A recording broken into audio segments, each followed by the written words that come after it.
ദിവസം കുറുക്കനും പൂച്ചയും നടന്നുപോയി. അപ്പോൾ കുറുക്കൻ തന്റെ ബുദ്ധിയെക്കുറിച്ച് പുകഴ്ത്തി സംസാരിച്ചു കൊണ്ടുവന്നു.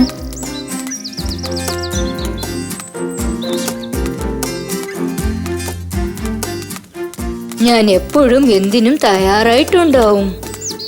എന്റെ ശത്രു എന്നെ പിടിക്കാൻ വിചാരിച്ചാലും അപ്പോൾ തന്നെ അവന്റെ അടുത്തുനിന്ന് രക്ഷപ്പെടാനുള്ള വഴി ഞാൻ തയ്യാറായിട്ട് വെച്ചിട്ടുണ്ടാവും. നിനക്കറിയോ? എനിക്ക് പേടിയായിട്ടുണ്ട്.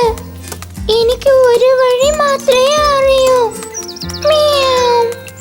എപ്പോഴും ആ വഴി മാത്രം വെച്ച് ഞാൻ രക്ഷപ്പെടും. ഒറ്റൊരു വഴിയോ? എന്ത് വിഡ്ഢിത്തരമാണിത്! പക്ഷെ എന്നോട് നൂറ്റുകണക്കിനുള്ള വഴികളുണ്ട്, നിനക്കറിയോ? ഞാൻ എന്താ ആലോചിക്കണെന്ന് വെച്ചാൽ എപ്പോഴും രക്ഷപ്പെടാൻ ഒരു വഴി അറിഞ്ഞാലാണ് നല്ലെന്ന് തോന്നുന്നു. കുറെ വഴികൾ അറിഞ്ഞു വെച്ചുകൊണ്ട് അതിൽ ഏതാ പ്രവർത്തിക്കേണ്ടതെന്ന് നമ്മൾ ആലോചിക്കുന്നതിന് മുമ്പ് ഒരു പക്ഷേ അപകടത്തിൽ കുടുങ്ങിയെങ്കിൽ? നീ എന്താ പറയണത്? നീ ഒരു കാര്യം നന്നായിട്ട് മനസ്സിലാക്കണം. എന്റെ അത്ര നിനക്ക് ബുദ്ധി പോരാ.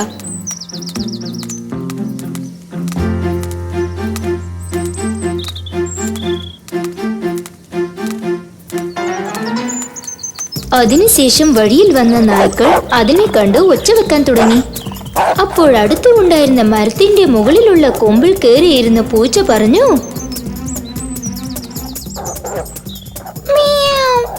ഇതാണ് എനിക്കറിഞ്ഞ വഴി. നിനക്കറിഞ്ഞ വഴികളിൽ ഏതെങ്കിലും ഒരു വഴി നോക്ക്, അല്ലെങ്കിൽ നിന്നെ അവൾ കൊല്ലും. എനിക്കറിയാം, നീ അവിടെ മിണ്ടാതിരിക്കേ.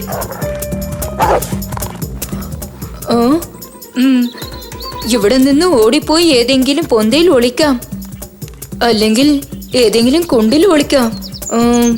ഇപ്പോൾ ഞാൻ എന്തു ചെയ്യും?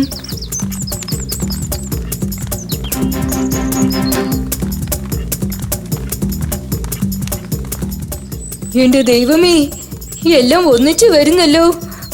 ഇനി ഞാൻ ഇപ്പോൾ എന്തു ചെയ്യും?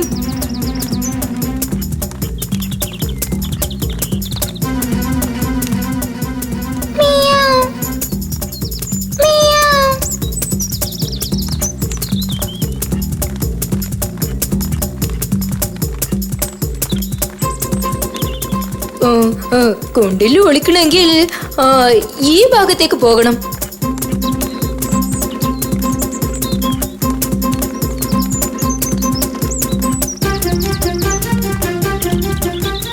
രക്ഷപ്പെടാൻ ഓടിയ കുറുക്കൻ ഒളിക്കാൻ സ്ഥലം അന്വേഷിക്കാൻ തുടങ്ങി.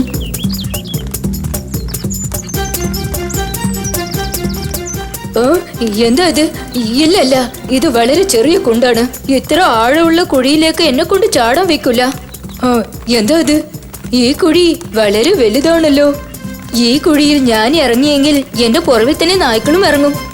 നമ്മൾ അവിടെ എവിടെങ്കിലും പോയി നോക്കാം.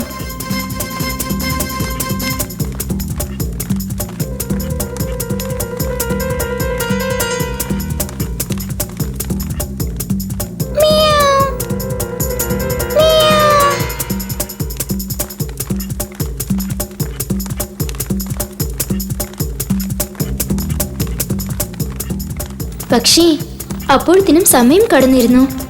കുറുക്കൻ വെറുതെ സമയം കളഞ്ഞുകൊണ്ടിരുന്നു. കൂടുതൽ ആലോചനകൾ ചെയ്തത് കൊണ്ട് കുറുക്കന് രക്ഷപ്പെടാൻ സാധിച്ചില്ല. നായ്ക്കളെടുത്ത് ശരിക്കും അത് കുടുങ്ങി. അപ്പോൾ വിഷമത്തിലിരുന്ന പൂച്ച താഴെ നോക്കി പറഞ്ഞു, നൂറ്റുകണക്കിനുള്ള വഴികളിൽ ഒന്ന് തിരഞ്ഞെടുക്കുന്നതിനേക്കാളും ഒറ്റൊരു സുരക്ഷിതമായ വഴിയാണ് മികച്ചത്.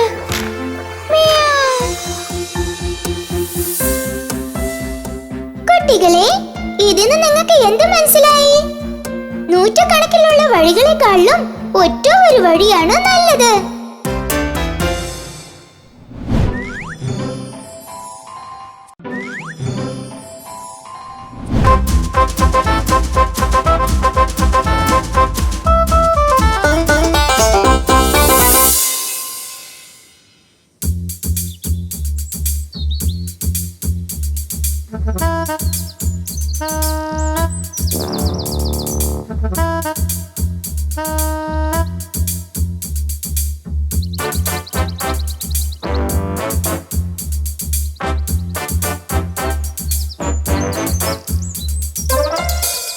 നിനക്ക് ആ ശബ്ദം കേൾക്കുന്നുണ്ടോ?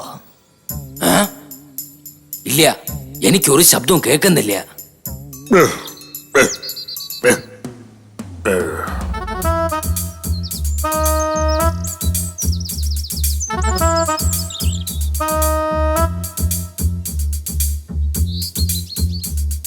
ഏയ്, ഈ ശബ്ദം എവിടെന്നാ കേൾക്കുന്നത്? എന്ത് ശബ്ദം? ഏയ്, ശ്രദ്ധിച്ച് കേൾക്ക്. ശബ്ദം കേൾക്കുന്നില്ല എന്ന് മാത്രം പറയരുത്.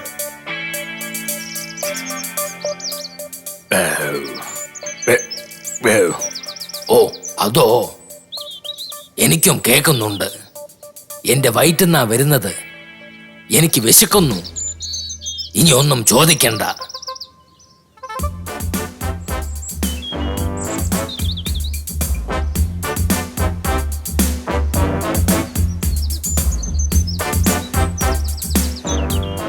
ഏയ്, നീ എന്ത് കാര്യമാണ് ചെയ്തത്? ഓ, ഞാൻ തന്നെ എടുത്തിട്ട് വരാം.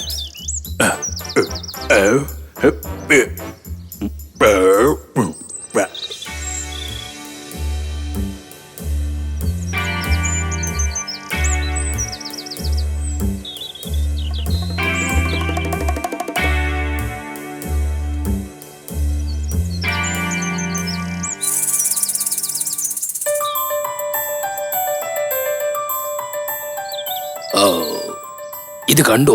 ഇവിടെ ഒരു എല്ല് കാണുന്നു. എന്ത്, സത്യമാണോ? വെള്ളത്തിൽ വീണ പന്ത് എങ്ങനെ എല്ലായി മാറും? സത്യം തന്നെയാ പറയണ. ഇത് എല്ല് തന്നെയാ. ആ, അതും ശരിയാ. വെള്ളത്തിൽ വീണ പന്ത് അസ്ഥിയായിട്ട് മാറിയതും കഴിക്കാൻ തോന്നുന്നു. വാ, നമുക്കത് വെളിയിലോട്ട് എടുക്കാം. എനിക്കും നല്ല വിശപ്പ് തോന്നുന്നു. അത് ശരി, എങ്ങനെയാ ഇത് പുറത്തെടുക്കുന്നത്? എന്നെ ഒന്ന് ആലോചിക്കാൻ വിടൂ. മനസ്സിലായി. ഈ പുഴയിലുള്ള എല്ലാ വെള്ളവും ഞാൻ തന്നെ കുടിക്കും. എന്നിട്ട് ആ എല്ല് നമുക്ക് തന്നെ സ്വന്തം. അതായത് നമുക്ക് കിട്ടും. അത് തന്നെ ഞാനും പറയണ.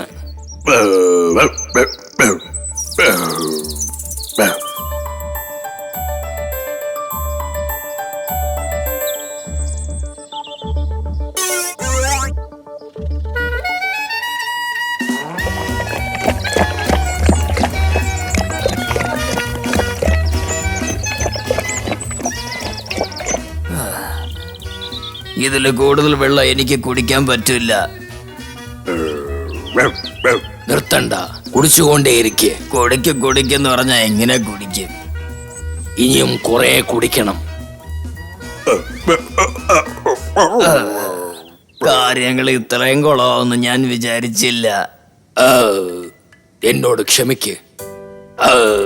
ഇത് എളുപ്പമുള്ള കാര്യമാണെന്ന് ഞാൻ വിചാരിച്ചു. പക്ഷേ ഇത് സുരക്ഷിതമേ അല്ല.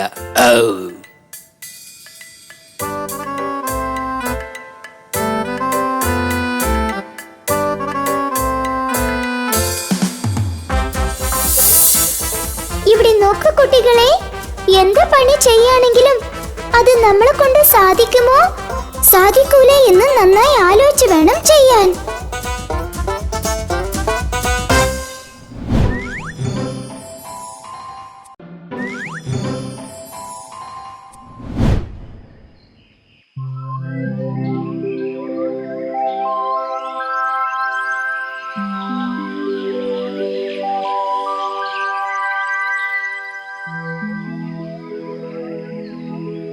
പണ്ട് ഒരു രാജകൊട്ടാരത്തിൽ ഒരു രാജകീയ ആന താമസിക്കുന്നുണ്ടായിരുന്നു. രാജാവിന് ആ ആനയെ വലിയ ഇഷ്ടമായിരുന്നു. അതുകൊണ്ട് ആ ആനയ്ക്ക് രാജകീയ ഭക്ഷണവും പരിചരണവുമാണ് ലഭിച്ചിരുന്നത്.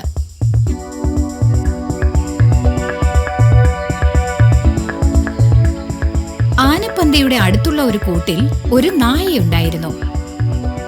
അത് ക്ഷീണിച്ച് എല്ലും തോലുമായിരുന്നു. കൊട്ടാരത്തിലെ ആനയ്ക്ക് കൊടുക്കുന്ന ശർക്കര ചോറിന്റെ മണം നായയ്ക്ക് വലിയ ഇഷ്ടമായിരുന്നു.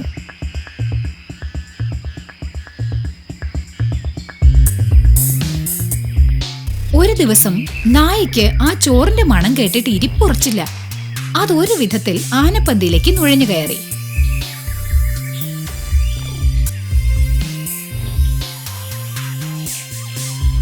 ആനയുടെ വായിൽ നിന്നും താഴെ വീണ ശർക്കര ചോറ് അത് കഴിച്ചു നോക്കി. അത് അതിന് ആ ചോറ് വളരെ ഇഷ്ടമായി. പിന്നീട് എല്ലാ ദിവസവും നായ ചോറ് തിന്നാനായി വരാൻ തുടങ്ങി. സ്വാദിഷ്ടമായ ശർക്കരച്ചോറ് ആസ്വദിച്ച് കഴിക്കുന്ന തിരക്കിനിടയിൽ ആന ഇക്കാര്യം ശ്രദ്ധിച്ചതുമില്ല.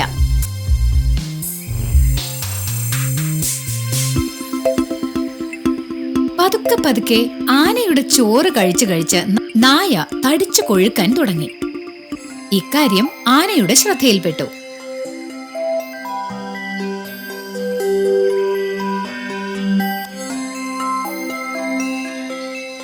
ആനയ്ക്ക് നായയുടെ സാന്നിധ്യം വളരെ ഇഷ്ടമായി. ആന സന്തോഷപൂർവ്വം നായയ്ക്ക് ചോറ് കൊടുക്കാൻ തുടങ്ങി.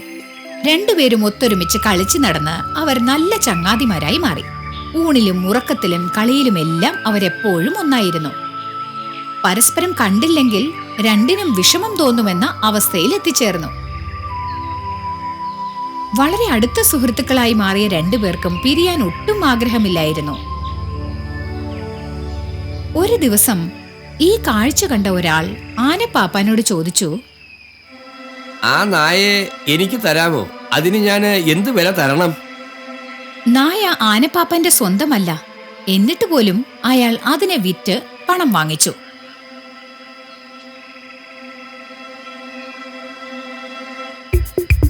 നായയെ വാങ്ങിച്ചയാൾ അയാളുടെ ഗ്രാമത്തിലേക്ക് തിരിച്ചു.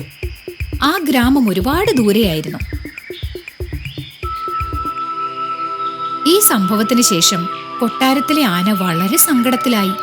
സുഹൃത്തിനെ നഷ്ടപ്പെട്ട ദുഃഖത്തിൽ അതെല്ലാം ഉപേക്ഷിക്കാൻ തുടങ്ങി. കൂട്ടുകാരനില്ലാതെ അതിനൊന്നും ചെയ്യാൻ ഇഷ്ടമല്ലായിരുന്നു. ആന അതിനുശേഷം വെള്ളം കുടിക്കുന്നതും ഭക്ഷണം കഴിക്കുന്നതും എല്ലാം നിർത്തിക്കളഞ്ഞു.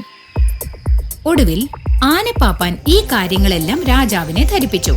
പക്ഷെ അയാൾ നായയെക്കുറിച്ച് ഒന്നും പറഞ്ഞില്ല. രാജാവിന് അതിബുദ്ധിമാനായ ഒരു മന്ത്രി ഉണ്ടായിരുന്നു. മൃഗങ്ങളെ മനസ്സിലാക്കാൻ മന്ത്രി മിടുക്കനായിരുന്നു. രാജാവ് മന്ത്രിയോട് ഇങ്ങനെ ആവശ്യപ്പെട്ടു: ആനപ്പന്തിയിലേക്ക് ചെന്ന് ആനയുടെ ഈ അവസ്ഥയെക്കുറിച്ച് മനസ്സിലാക്കുക.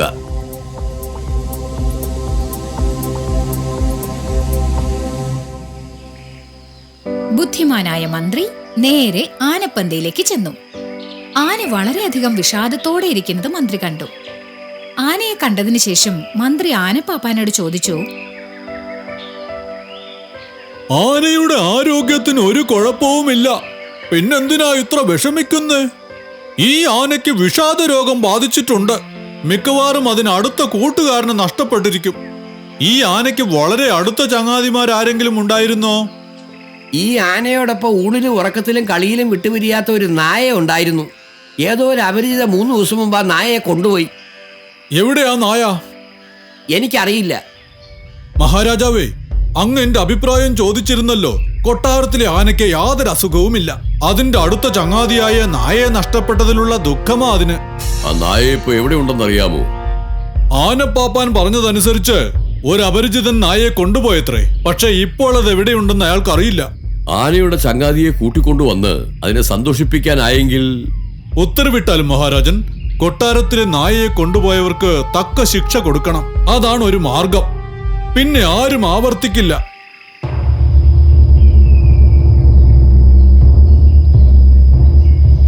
മാന്യമഹാജനങ്ങളെ, ഒരറിയിപ്പുണ്ട്. കൊട്ടാരത്തിലെ ആനപ്പന്തിയിൽ കഴിഞ്ഞിരുന്ന നായയെ പിടിച്ചുകൊണ്ടുപോയി വളർത്തുന്നതാരായാലും അവർക്ക് തക്ക ശിക്ഷ ലഭിക്കുന്നതായിരിക്കും. വിളംബരം കേട്ടതും നായയെ വാങ്ങിക്കൊണ്ടുപോയ ആൾ പേടിച്ചു വിറച്ച് ആ നായയുടെ കെട്ടഴിച്ചു വിട്ടു. കെട്ടഴിച്ചു വിട്ട ഉടനെ നായ സർവ്വശക്തിയും സംഭരിച്ച് കൊട്ടാരത്തിലെ ആനപ്പന്തിയിലേക്ക് ഓടി.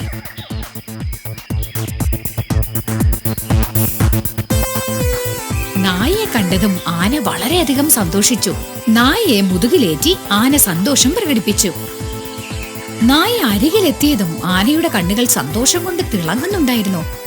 സന്തോഷം തുളുമ്പുന്ന ആനയെ കണ്ടപ്പോഴാണ് രാജാവിനും സമാധാനമായത്. ബുദ്ധിപൂർവം നീതി നടപ്പാക്കിയ മന്ത്രിക്ക് തക്ക പാരിതോഷികങ്ങൾ ലഭിച്ചു.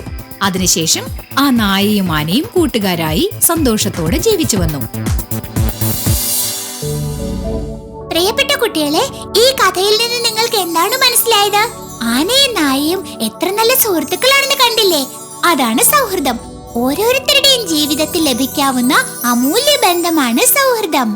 ഈ കഥയുടെ സാരം യഥാർത്ഥ സുഹൃത്തുക്കളെ ഒരിക്കലും വേർപിരിക്കാനാവില്ലെന്നതാണ്. അടുത്ത സുഹൃത്തുക്കളുമായി അഭിപ്രായ വ്യത്യാസമോ തർക്കമോ ഉണ്ടായാൽ തന്നെയും സുഹൃത്ത് ബന്ധം ഒരിക്കലും മുറിയാൻ അനുവദിക്കരുത്. എല്ലാവരും കേട്ടല്ലോ കൂട്ടുകാരെ?